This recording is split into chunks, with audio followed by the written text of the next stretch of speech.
예수를 진짜로 믿고 마음의 구주로 영접하고 사는 사람에게는 세 가지 신앙생활에서 모습이 보인다고 생각합니다. 우리 교회 다니면 다 구원받은 줄 알고 또 자기 스스로가 천국에 갈 것이라고 착각하는 사람들이 많습니다.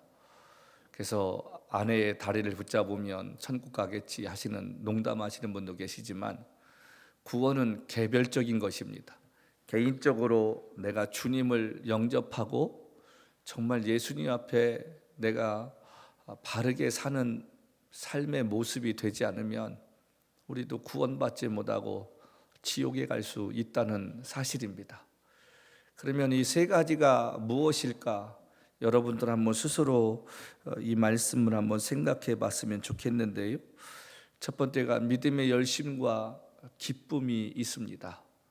우리의 믿음의 열심이라는 것은 어떤 환경과 여건에 따라서 왔다 갔다 하면 안 된다는 거예요.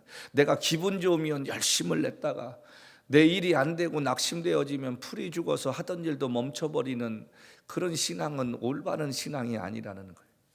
저와 여러분의 믿음의 열심은 내 삶이 어렵고 나락으로 떨어지는 상황인 것 같을지라도 흔들리지 말고 하나님을 붙잡는 그 중심이 있어야 한다는 것입니다. 히브리서 11장 6절 말씀 우리가 다 아는 것처럼 믿음이 없이는 하나님을 기쁘시게 못한다고 그랬습니다. 그러니까 내가 믿음이 있어야 하나님도 기쁘시게 할 수 있는 거 아닙니까? 근데 많은 분들이 어떻습니까? 목사님 제가 너무 힘들어서. 힘든 건 힘든 거고 기본적으로 믿음이 그 분량과 자세는 바뀌지 말아야 할 거 아닙니까? 학생이 힘들다고 학교 안 갑니까? 아주 정말 너무 힘들어서 아프지 않는 경우는 자기 엄마가 돌아가셨다고 상 치르고 나서 낙심해가지고 1년 동안 학교 안 가나요? 아니요, 가야 돼요. 우리의 믿음도 마찬가지입니다.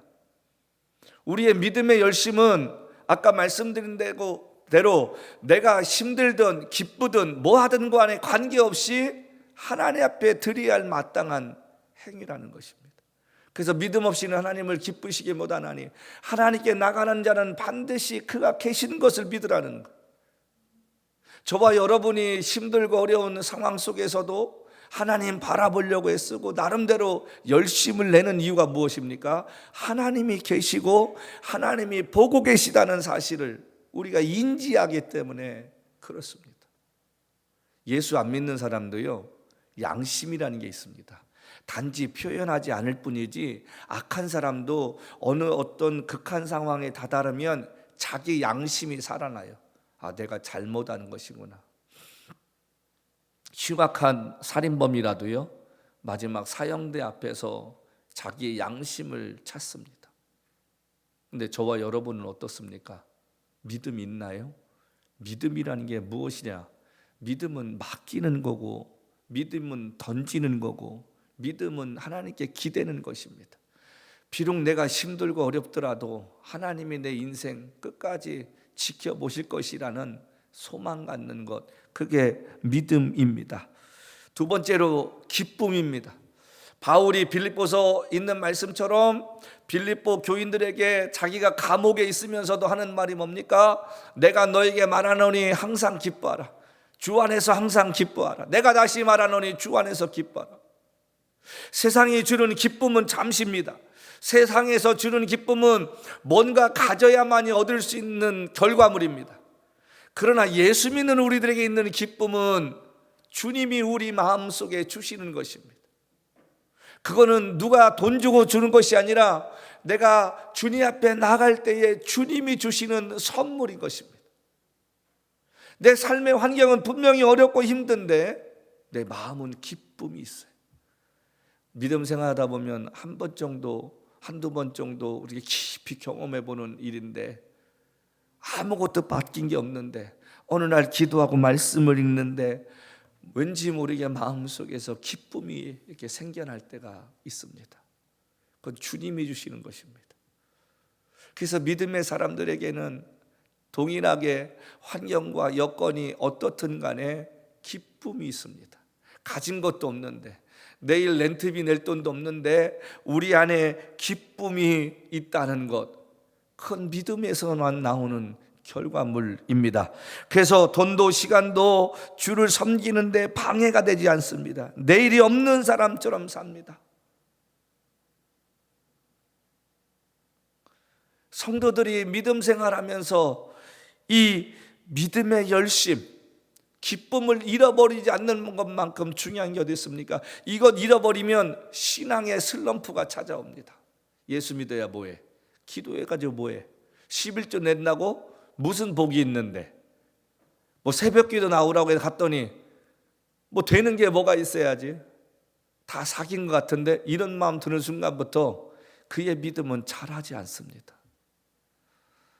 믿음은요, 우리가 잘하는 것 같은데 하나님이 도우셔야 그 믿음도 성장할 수 있습니다. 하나님께 나아가는 것은 우리의 책임이지만 그 나아감 속에 저와 여러분에게 믿음이 성장할 수 있게 만드시는 건 하나님의 은혜가 필요하다는 사실입니다. 사방으로 돌아보는데 되는 게 없는데, 내가 원하는 게 되는 게 없는데 어떻게 기쁨을 얻을 수 있습니까? 내가 나름대로 하나님 앞에 이렇게 열심히 했다고 생각하는데 내가 바라는 것 중에 하나도 없다고 하면 어떤 사람이 믿음의 열심을 낼 수 있겠습니까? 그래서 성경이 우리에게 욥이라는 사람을 이야기하는 것입니다. 욥이 감사할 일이 뭐가 있어요? 근데 중요한 거는 그 38장에 욥을 향해서 하나님이 물으시는 게 있잖아요.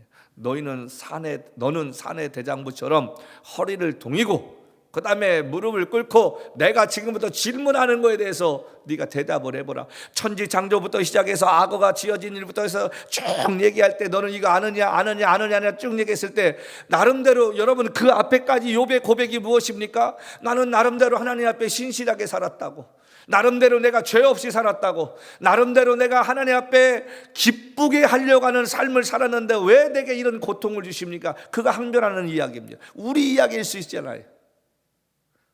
나름대로 내가 주님을 섬기고 없는 돈 가지고 선교하고 헌금해 왔는데 하나님, 근데 나한테 이럴 수 있습니까? 너무 모질지 않습니까? 그때에 하나님이 욥에게 주시는 그 질문 속에서 욥이 뭐라고 대답합니까? 내가 귀로 그동안 들어왔는데 눈으로 이제 보았나이다. 그래서 믿음은 체험이 필요한 것입니다. 하나님이 기도하면 응답해 주시고 하나님의 뜻대로 살면 도와주신다는 것을 체험하는 사람은 어떤 상황 속에서도 믿음 흔들리지 않습니다. 기쁨 잃어버리지 않습니다. 세상 사람 앞에 당당하게 살 수 있습니다. 왜요? 더 이상 하나님을 말씀에서만 찾는 것이 아니라 그 말씀하신 하나님이 내 삶 가운데 보여주셨기 때문에 담대할 수 있었던 것입니다. 왜 사람들이 죽어가면서 꽃다운 나이에 20대 30대에 그 나이에 순교하게 됩니까? 이 세상에서의 삶이 더 이상의 끝이 아니고 죽고 나면 천국에 더 아름다운 것이 있음을 소망하기에 그들이 젊음의 아름다움을 주 앞에 드릴 수 있었다는 사실입니다. 세상 사람은 가져야 행복합니다. 세상 사람은 누려야 행복합니다. 그러나 예수 믿는 사람은 가진 것이 없어도 나눌 수 있으면 행복하고요, 내가 살아있다는 그 자체만으로도 감사할 수 있는 은혜가 생기는 줄로 믿습니다. 왜 그래요? 바로 믿음과 기쁨이 있기 때문에 그렇습니다. 이 시대에 가난한 교인들이 많다고 그래요. 교회를 떠나서 자기들끼리. 슬픈 일이고요. 여러분 생각합시다. 우리의 호흡이 끝나는 그날까지 세상 어디 가든 부조리 없는 것이 없습니다. 세상이 공평하다고 생각하십니까? 절대로 공평하지 않습니다.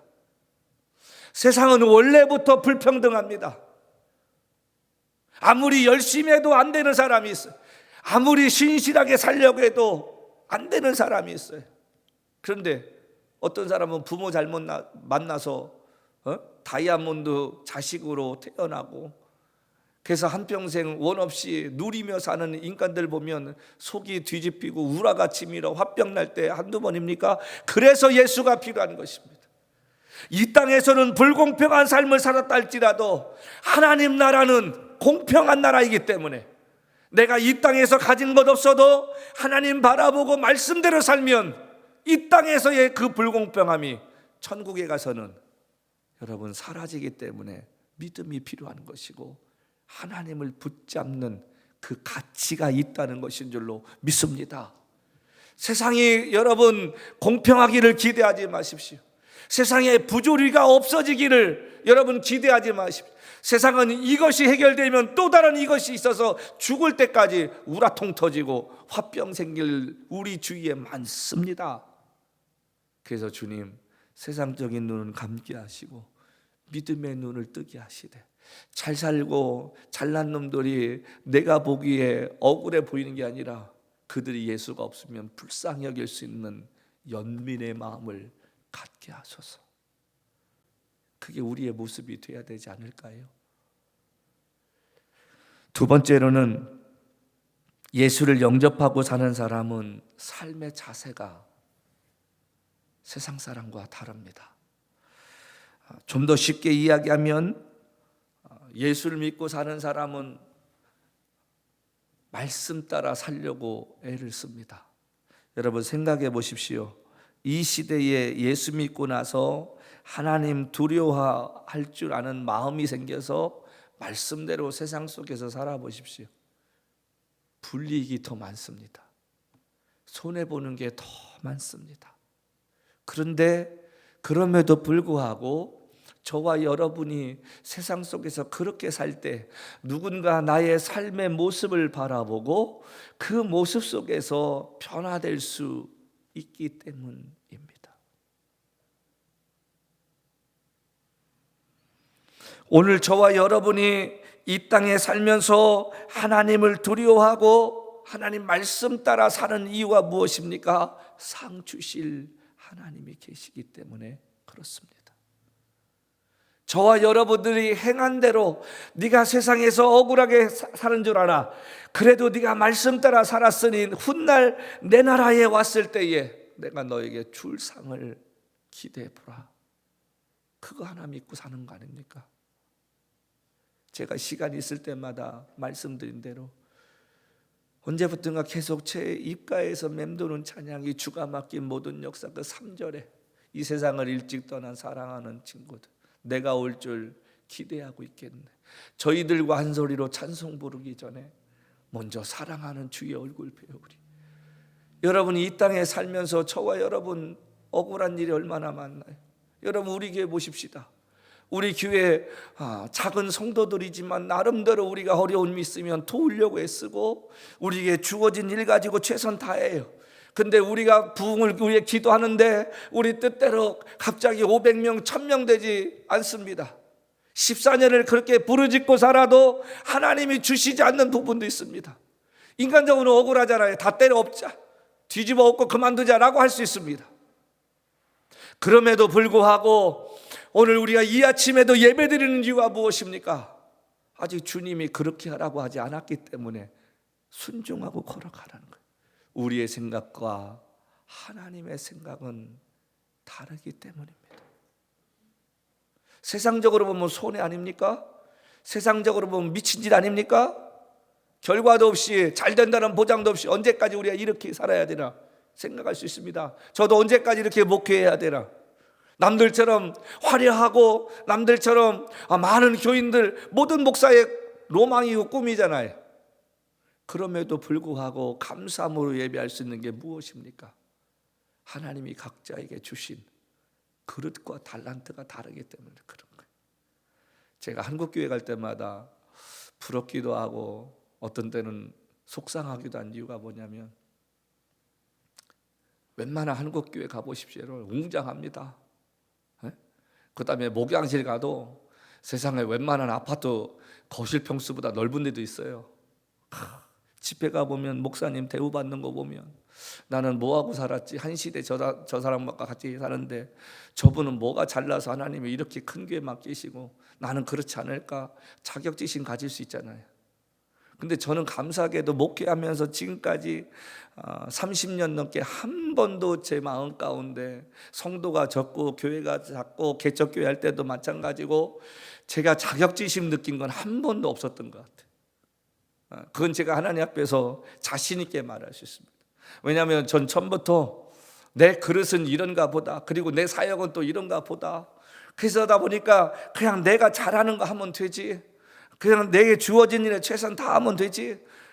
그래서 예전에 저랑 가깝게 지냈던 목사님이 하시던 그 이야기가 늘 제 머리에 이렇게 맴도는 게 있는데, 그분 스타일이 뭐냐면 어떤 일을 주님 앞에 하다가 그게 안 됐어요. 그러면 사람들이 낙심할 수 있잖아요. 좌절할 수 있잖아요. 야, 우리가 이만큼 했는데 왜 안 될까? 근데 그분은 생각이 이렇더라고요. 그동안 재밌었지 않느냐? 그 일을 하면서 재밌었지 않냐? 이게 생각이 바뀌니까요, 삶이 바뀌는 거잖아요. 내 삶이 왜 이렇게 힘들고 어렵지? 여러분, 그런 사람은 한평생 자기 스스로를 자책하고 다른 사람 원망하고 왜 나를 낳으셨나요? 부모님의 그 마음도 알지 못하고 가슴 찢어지는 소리만 하지 않습니까? 근데 그런 상황일지라도 나를 이 땅에 태어나게 하신 그 부모님의 은혜, 여러분은 이게 얼마나 감사할까 생각하고 사는 사람은 그 가운데서 일어나서요, 뭔가 이루는 것을 제가 보았습니다. 저와 여러분의 삶 가운데 우리가 원하든 원하지 않든 간에 하나님은 저와 여러분의 발걸음마다 함께 하시고 하루의 삶을 지켜보고 계시는 줄로 믿습니다. 그리고 훗날 하나님 앞에 갔을 때 세마시는 하나님이 있습니다.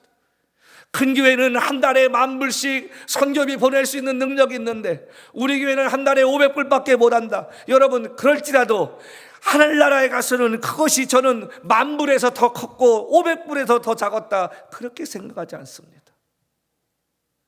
그렇게 할 수 있는 교회는 그렇게 한 나름대로 하나님이 세마실 것이고, 그거보다 작게 한 교회들은 작게 한 교회대로 하나님이 세마실 줄로 믿습니다. 그게 우리의 마태복음 25장에 보여주는 달란트의 비유요, 우리를 위로해 주는 말씀 아닙니까?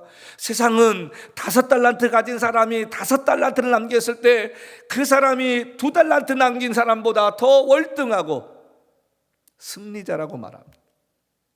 2달란트 남긴 사람은 루저라고 말합니다. 그건 세상적인 방법입니다.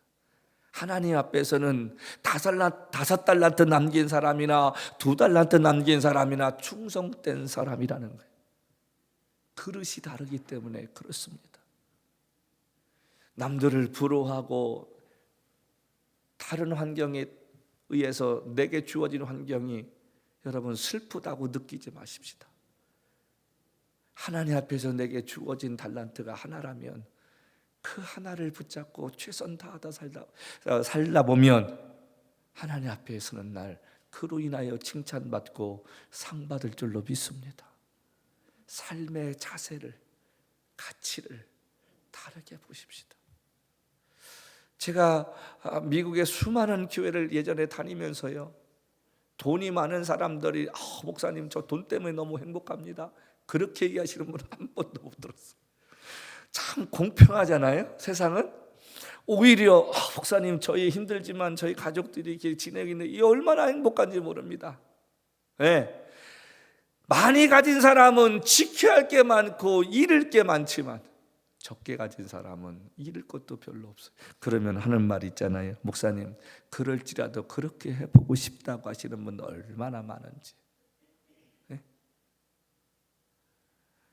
성도 여러분, 우리가 인생 살면서 이 말씀을 기억하면 위로가 될 게, 우리가 읽고 있는 이 야고보서 4장 말씀의 13절부터 17절을 말씀 보십시다. 13절부터 4장 13절부터 17절. 들으라, 너희 중에 말하기를 오늘이나 내일이나 우리가 어떤 도시에 가서 거기서 1년을 머물며 장사하여 이익을 보리라 하는 자들아, 내일 일을 너희가 알지 못하는도다. 너희 생명이 무엇이냐? 너희는 잠깐 포이다 없어지는 안개니라. 너희가 도리어 말하기를 주의 뜻이면 우리가 살기도 하고 이것이나 저것이라 할 것이거늘 이제도 너희가 허탄한 자랑을 하니 그런 자랑은 낙한 것이라. 그러므로 사람이 선을 행할 줄 알고도 행하지 아니하면 죄니라. 여러분, 이 말씀 가운데 14절 말씀을 기억하십시다. 내일 일을 너희가 알지 못하는도다. 너희 생명이 무엇이냐? 너희는 잠깐 보이다 없어지는 안개니라. 인생이 이렇다는 거예요. 인생이 영원한 것이 아니라는 거예요. 우리의 삶이 좋은 약재 먹고 건강한 거 드시면 영원히 살 것 같은 착각들하고 삽니다.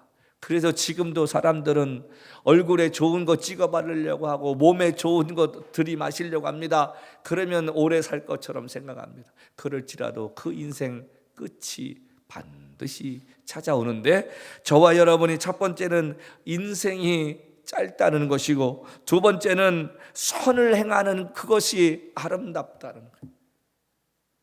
옳은 것을 행할 줄 아는데 그 시기 놓치면 그것이 하나님은 뭐라고 얘기하면 죄라고 말한다는 것입니다. 내일 일을 너희가 알지 못하는도다.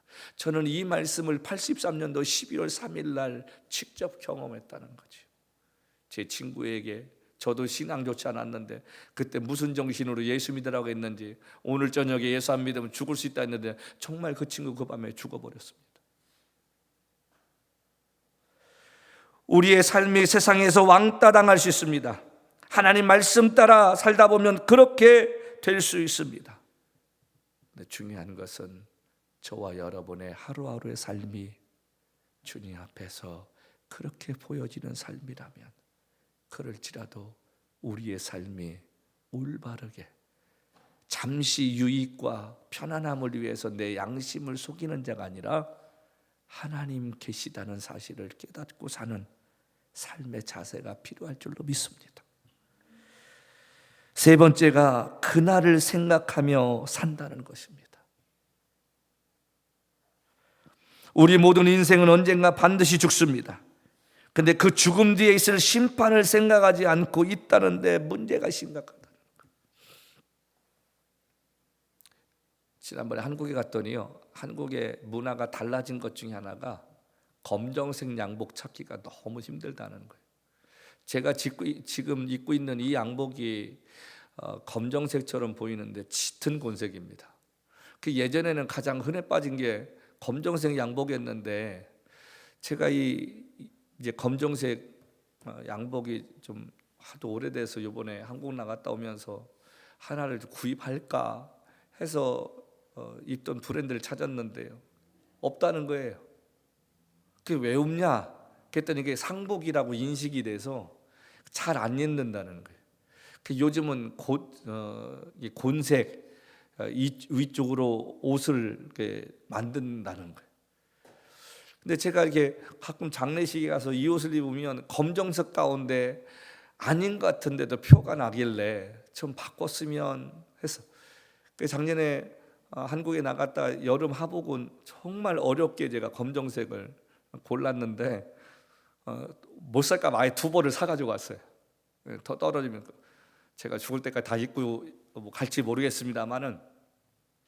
그래서 왜 그런가 했더니 요즘 사람들이 100세 시대를 산다고 하니까 죽음 얘기만 하면 기분 나빠한대. 그런다고 안 죽습니까? 모세의 얘기대로 우리의 인생이 70이고 강건하면 80이라 하는데, 물론 그거보다 더 살 수 있습니다. 그런데 중요한 거는요, 그날이 반드시 온다는 거예요. 저희 어머니가 요양원에서 15년 넘는 세월을 보내셨습니다. 돌아가신다고 해서 가보면 다음날 또 일어나시고 해서 저희 어머니 영원히는 아닐지라도 전 100세 가까이 살 줄 아셨어요. 그래서 제가 어머니보다 먼저 갈 것 같았어요. 하도 먼 거리 비행기 타고 다니기 힘들게 해가지고 늘 어머니한테 농담 삼아 그랬어요. 엄마보다 내가 빨리 갈 것 같다고. 그랬던 저희 어머니도 어느 날 갑자기 기력이 쇠하시니까 숨이 멈추신 거예요.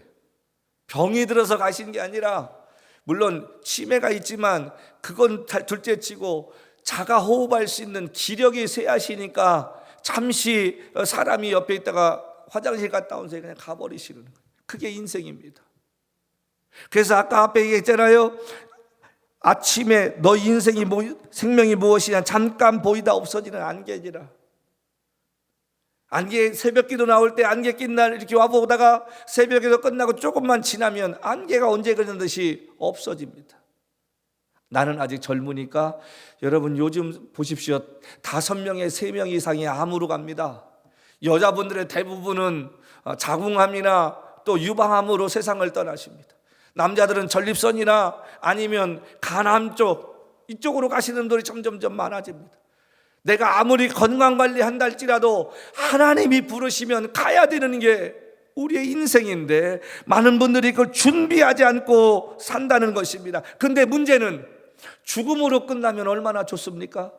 히브리서 9장 27절 말씀처럼 한번 죽는 것은 사람에게 정한 것이요 그 후에는 심판이 있다고 하는데 그 심판이 문제 아닙니까? 저와 여러분이 살아온 삶에 대해서 하나님하고 셈을 해야 되는데 그때 가서 후회해도 소용이 없다는 것입니다. 많은 분들이 믿음 생활하면서 믿음이 좋다고 이야기할 때 그 좋다는 기준이 무엇이냐면 기도 많이 하고 성경 많이 읽고 예배 빠지지 않고 헌금 많이 하면 그 사람 믿음 좋은 걸로 착각합니다.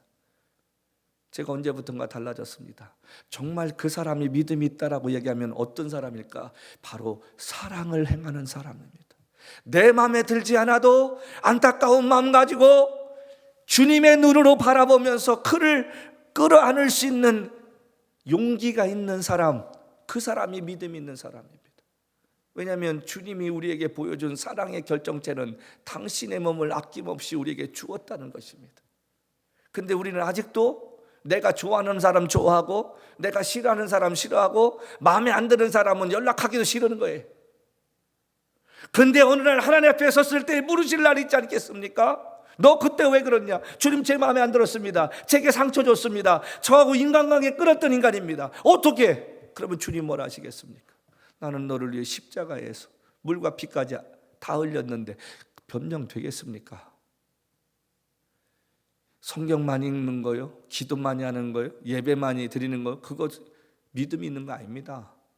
정말 믿음 있는 사람은 주님이 그러셨던 것처럼 너희는 서로 사랑하라.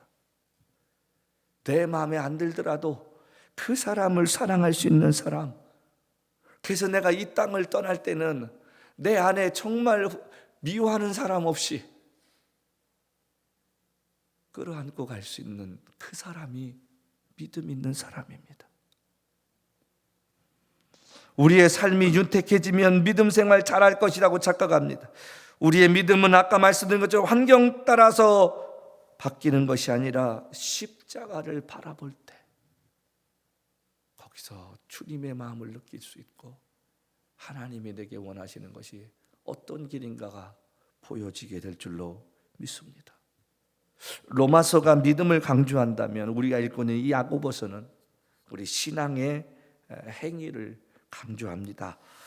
우리가 신앙생활의 체험이 중요한 이유는 하나님을 체험해봐야 그분을 사랑하면서 두려워한다는 거예요.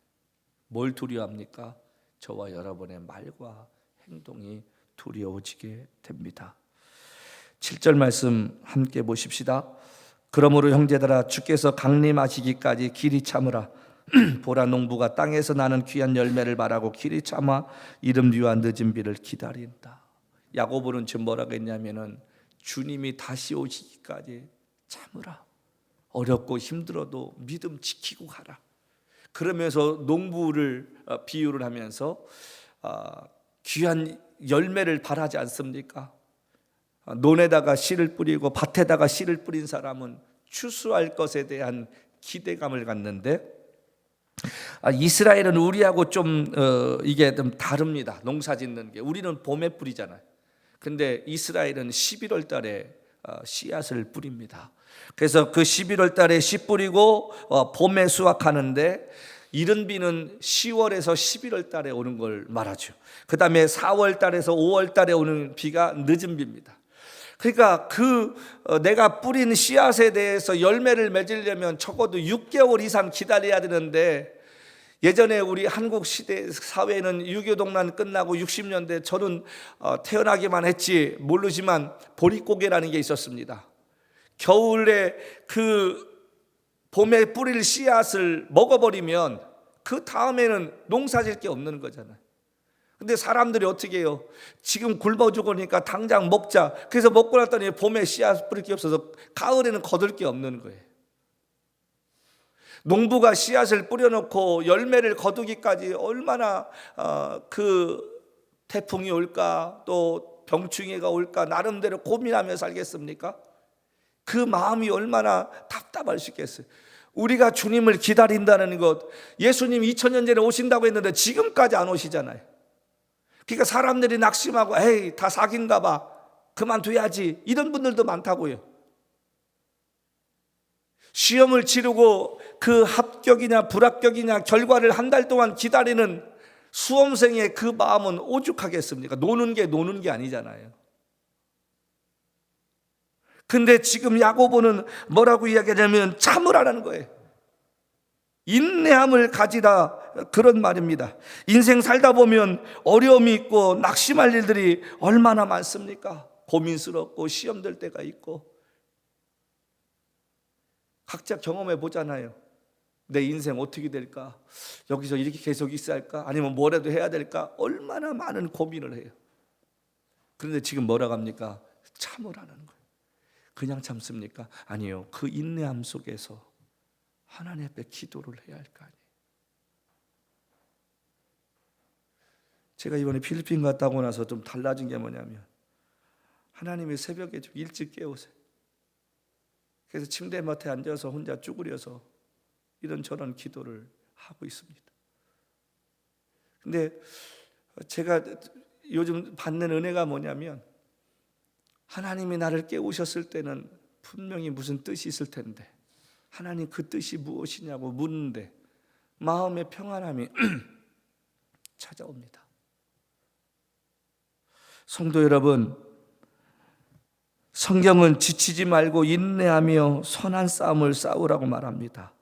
저는 7절에 여기 참으라는 이 말씀을 주님 오시는 그날이 있음을 믿고 어떤 어려움이 있을지라도 견디라는 말로 저는 해석하고 싶습니다. 우리가 살면서 내 힘과 능으로 될 수 있으면 얼마나 감사합니까? 근데 안 되는 게 더 많잖아요. 그럴 때 승질 부리고 화낸다고 일이 됩니까? 아니에요. 그러니까 나이 들면서 제가 배운 것이 하나 뭐냐면 첫 번째로는 지금 찾아오지 않을 어려움 때문에 고민하지 말자. 앞에 있는 걸 땡겨가지고 고민해봤자 될 거 아무것도 없다는 거예요. 두 번째로는 어려운 일이 벌어지면 반드시 거기에는 해결할 길이 보이더라 그런 말입니다. 우리가 그런 상황 부딪혔을 때 하나님 앞에 기도하면 하나님이 피할 길도 주시고 하나님이 도움의 손길을 통해서 나와 함께 하신다는 그 사실을 깨닫게 하실 줄로 믿습니다. 여러분 낙심하지 말자고요. 힘든 일 찾아오면 그때 가서 고민하자고요. 미리 땡겨서 지금부터 고민해야 할 이유가 없지 않지 않습니까? 오늘의 이 어려움에는 다 의미가 있다. 그래서 야고보는 11절 통해서 우리에게 이렇게 말합니다. 보라, 인내하는 자를 우리가 복되다라니 너희가 욥의 인내를 들었고 주께서 주신 결말을 보았거니 그 주는 가장 자비하시고 긍휼히 여기신 자다. 여러분 이 말씀 잘 기억하세요. 너희가 욥의 인내를 들었다. 6가지 고난 당하는 거 봤잖아요. 하루아침에 몽땅 망하고 자식들 죽고 종들 도망가고 가축들 다 죽고 마누라는 자기를 욕하면서 하나님을 저주하며 죽어버리라는 얘기하지 않나. 그리고 질병을 얻어가지고 기왓장으로 다른 그 어떤 병보다 여러분 잠자면서 가려보십시오. 잠이 제대로 오겠습니까? 긁을 때마다 피가 나는 그 몸을 한번 상상해 보자고요. 기왓장으로 이 몸을 긁을 때 그 살갗이 찢겨나가는 또 낮에 되면 그게 딱증이 져가지고 그게 사람 몰골이겠느냐고요. 근데 욥이 그런 고난 속에서도 인내했다는 거예요. 근데 주께서 결말을 어떻게 하셨습니까? 배나 되는 축복을 주셨다는 것입니다. 그래서 기도할 때마다 우리가 하나님, 지금 내 삶의 환경이 이럴지라도 언젠가 반드시 하나님, 내 삶이 지금보다 나아져서 하나님이 나와 함께 하시다는 그 사실을 간증할 날이 찾아올 줄로 믿습니다. 이런 기도가 있었으면 좋겠습니다. 우리가 기도한다고 다 응답됩니까, 여러분? 안 되는 게 더 많아요. 내가 바라는 것이 안 되는 게 더 많습니다. 나 혼자 인생 살면서 겪는 어려움 같은 그러한 아픔이 내게 느껴질 때가 있습니다. 그런데 지금 야고보는 우리에게 이렇게 말하고 있지 않습니까? 주께서 주신 결말을 보았거니와 주는 가장 자비하시고 긍휼히 여기시는 하나님이시니라. 우리 인생 가운데 죽음은 반드시 찾아옵니다. 근데 그 죽음이 찾아오기 전에 이 땅에 살면서 어떤 어려움과 힘들고 아픔이 있다 할지라도 성도 여러분, 반드시 끝이 있다는 거예요. 그리고 내 삶 너무 힘들어서 주저앉아 울고 있을 때 하나님은 찾아오셔서 다시 일으켜 세워주시는 은혜를 주실 줄로 믿습니다. 잘못으로 인하여 찾아온 어려움이라면 회개케 하시고 그 회개를 통해 회복의 은혜를 주실 것이고, 나름대로 열심히 믿음 생활하다가 당하는 어려움이면 그 어려움을 통해 하나님의 뜻이 무엇인가를 보이시게 될 줄로 믿습니다. 그래서 갈라디아에 있는 말씀처럼 너희가 선을 행하되 낙심하지 말지니, 저와 여러분이 오늘 하나님 말씀 따라 살려고 애쓰는 그런 믿음의 모습이 있다면 낙심하지 말라는 거예요. 용기 잃지 말라는 거예요. 때가 되면 거둔다. 그것이 어떻게 거둘지 모르지만 하나님은 우리의 입술을 통해 하나님이 살아계시고 나와 함께 하시는 분이시군요. 하나님 감사합니다. 그렇게 고백하게 만드시는 좋으신 하나님이시라는 사실을 깨닫고 사는 우리의 삶이 되어지시기를 예수의 이름으로 간절히 부탁합니다.